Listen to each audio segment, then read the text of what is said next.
So what we have here is the Ocun Sigma. This is a new shoe for spring of 2024, and it was designed to be an edging weapon, just the most powerful edging shoe that we could create.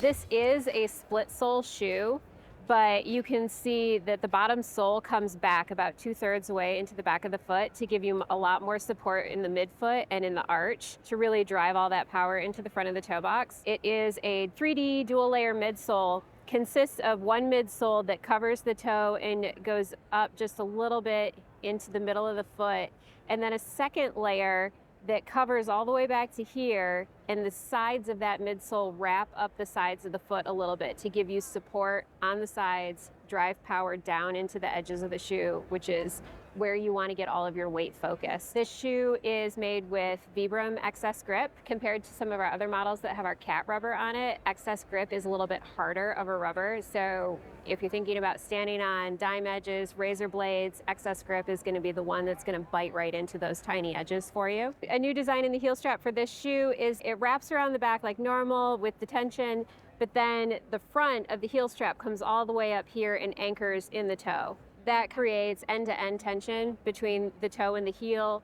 Again, more support under the middle of the foot to prevent foot fatigue on long routes. Everything else on the shoe is the stuff that we're really known for. The seamless heel and the stitching on the inside is sewn so the shoe fits really soft and smooth on the inside of your foot. You're not going to feel any seams or edges on the inside. The tongue has this dual layer of microfiber and webbing on it to protect the top of your foot from the lacing system, which is going to enable you to get the perfect fit from the front of the shoe all the way to the back.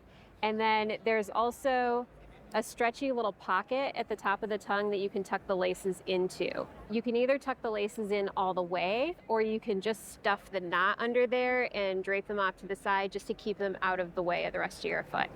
The lacing is off-center towards the outside of the foot, and this does two things. It allows us to add a really big toe patch on the front of the shoe, which is sort of atypical for a lace-up shoe. This toe patch will have a 3D print on it, so you'll be able to get a lot of friction out of that toe patch, do a lot of really good toe hooking. Moving the laces over also moves them off the top of the foot, which is sort of usually like the apex of your foot volume, and putting them onto the side means that you're tightening your shoe over a flatter surface. You're not cutting into any tendons that are running across the top of your foot. And then internally, if I open this lacing system up, it's actually a slipper fit on the inside. So you've got this nice, soft, stretchy tongue slipper fit. So your foot is really going to feel like hugged by the shoe. Yeah, I would say geared more towards hard outdoor sport routes, definitely.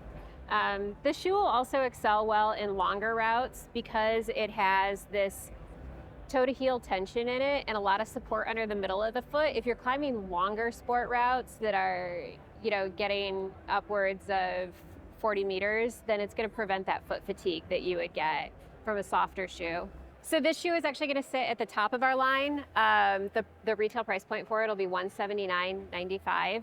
I could see this shoe doing really well in places like Red Rocks, where you're standing on a lot of really tiny, sharp edges. I could see it doing really well somewhere like Rifle, where you want to be able to use both the bottom and the top of your shoe pretty equally. But I could also see this doing really well for hard single pitch trad, somewhere like Eldo, where edging is really important, or maybe even in the gunks.